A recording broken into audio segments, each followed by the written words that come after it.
Well, when you look at that, Mayo, I don't know who he was, and he's kind of close to home to us.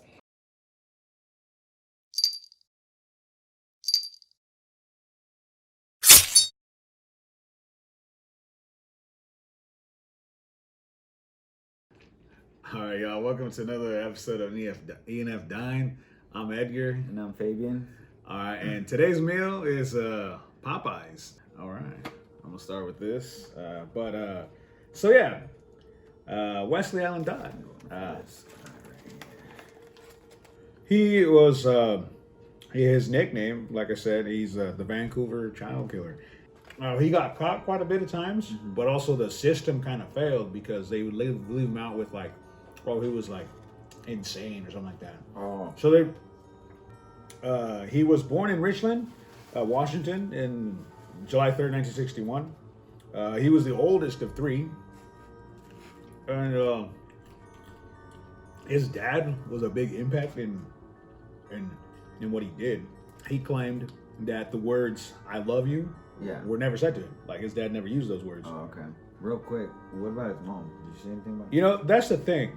He talks nothing about his mom because he was mentally and verbally abused by his dad, and it usually started with like his dad like pretty much brawling with his mom, like fighting hardcore, and he would listen to the fights all the time. Oh, okay. So that kind of like mentally messed him up. On his 15th birthday, though, what kind of pushed him over the line? Yeah. I think his dad tried to commit suicide on his birthday. Mm-hmm. I don't know. This is the original one, so I might have to eat this one. But, anyways, so that happens. At the age of 13, he started exposing himself to the children in his neighborhood. Then, in high school, this is where it starts getting just messed up. Starts escalating. It started escalating because by the time he entered high school, this guy, he started to progress to molestation. Wow. Yeah. He also started like a babysitting club. Oh. Then he started with the kids in his neighborhood. The girlfriend that the dad was seen with also did that to her kids. Now, this is where it gets intense. Even though it's already intense. The police arrest him for indecent exposure. Remember, and this is all him telling them because he got caught already.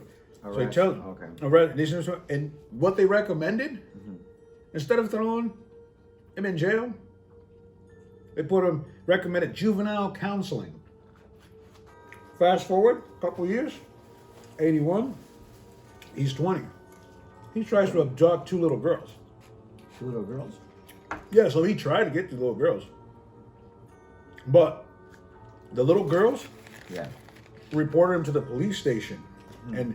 But no action was taken, dude.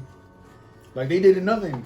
So because he wasn't able to like abduct them or whatnot.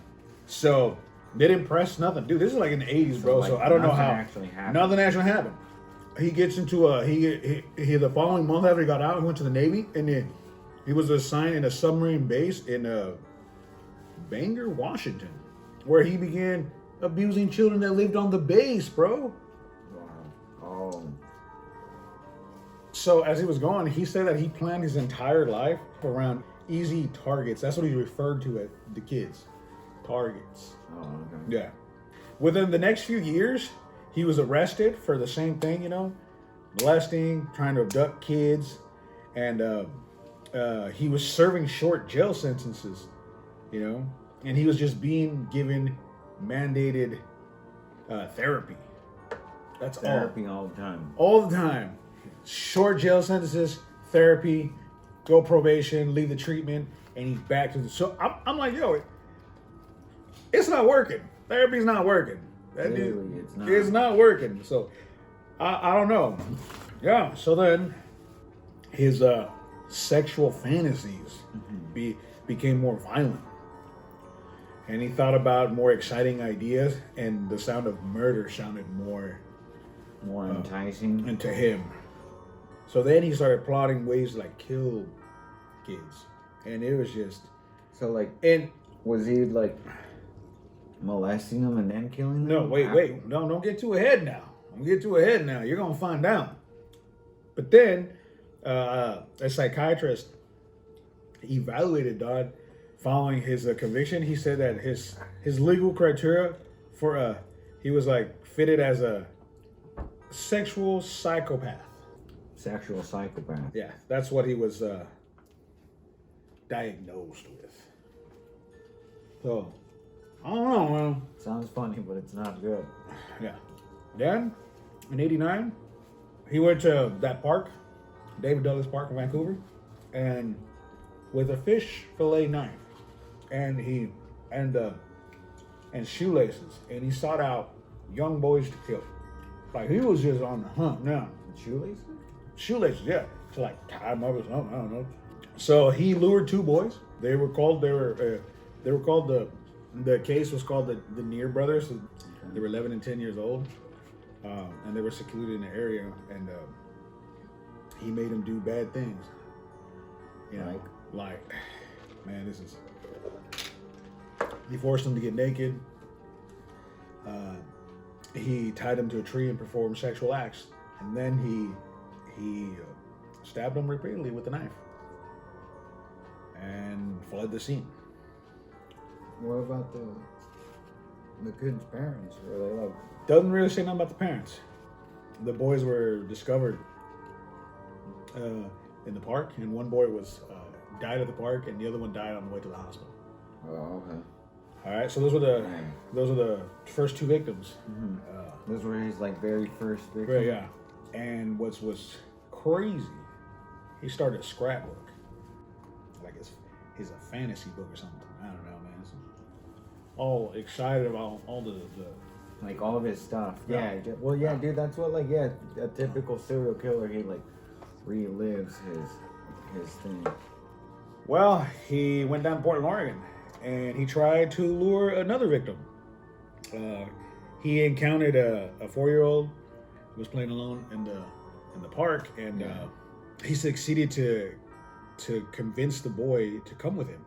He takes the 4-year-old on the van with him, so that he drove him to his house, where he managed to. He brought him all the way back to his apartment in Vancouver, dude, from Portland all the way to Vancouver. Oh, so he took him back home. Yeah, he took him back home, like his place, and then he like ordered. He would tell the little boy to like undress himself, and then he tied him to his bed and did his thing, what he does, and then taking photographs, the abuse, and then he kept him overnight, and he continued, his bad things, and he would jot everything like in a diary. Because remember, this is like what I'm telling y'all. Mm-hmm. It's like a diary. Or like what was happening. He was right, like his own details and stuff like that. Like what was happening. He was writing it down, and then the next day, he strangled him and rope and hung his body in the closet like a trophy. Just left it on there. Just left it in there. And he told the police that he originally wasn't going to kill him, but he said that if he would have left him, he would have told somebody. On November 13th, he tries to abduct a 6-year-old at a theater, and he picked him up through the theater, through the hallway, like concession stands and whatnot, out the door. Like, he picked up this kid, taking him down the concessions and everything, out the door. The kid was like 5, but he's a 6-year-old kid. So he's like, one on the lobby, one of the attendants there, one of the people that worked there at the theater, got a little suspicious. The boyfriend of the mother of the kid, came to the theater and was told that the boy was being abducted. Like, she goes, because the guy ain't looking for a kid. Somebody see a boy, and one of the lobby attendants goes, hey, this kid was just being taken. Throw him in the car. So the guy gets in his car, dude, and follows him. Yeah. So he's going down there. And then as he's going, the Dodd's car, this guy, his car breaks down in the middle of keeping the kid, and the kid's down there.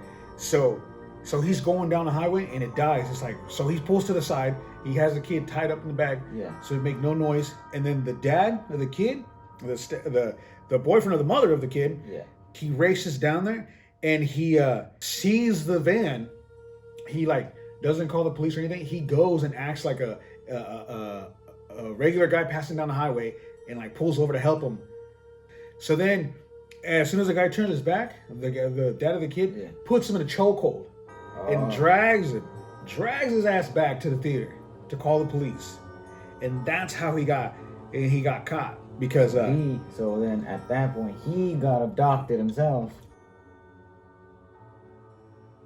Yeah, by the father of the kid. Like he put him in a chokehold and ran him back to the theater, tied him there until the cops showed. So he gets caught, thrown to jail.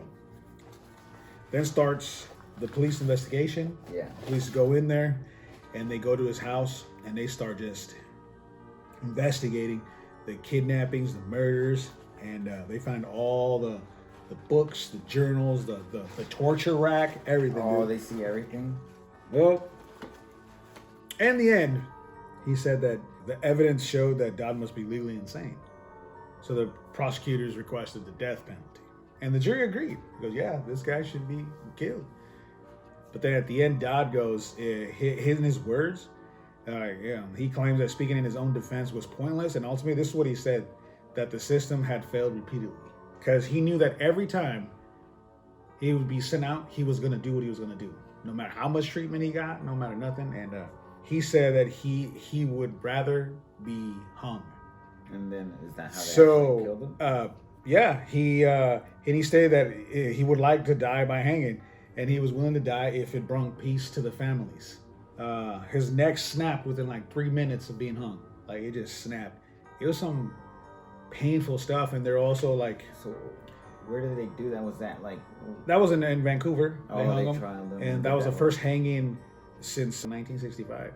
And there was a lot of people also as well that said, hey, he shouldn't be hung like that because that was like torture, blah blah. But like, that's what he chose. That's what he chose. Like he chose his own way to die. So I'm telling you, this guy was a psycho kind of guy. Like, yeah, he just had like a terrible life from the beginning. Like, that's Westley Allan Dodd, man, and what he did. And how old was he when he died? 31, man. About 31. Yeah, he was a young cat. He was 31 years old. He's not here anymore, and hopefully, each his own. And hopefully those parents of those kids are like, better, and those kids and whatnot. You know what I mean? Like I said, but yeah, it's never gonna be the same. Never gonna be the same. But hey, you know what? Many blessings to those kids. And hopefully they're probably adults and live their lives the best they can. But they know that they're safe now. Dude ain't here no more, and But so that's our thoughts. Comment, like, subscribe, and y'all have a good day. Awesome. Take it easy.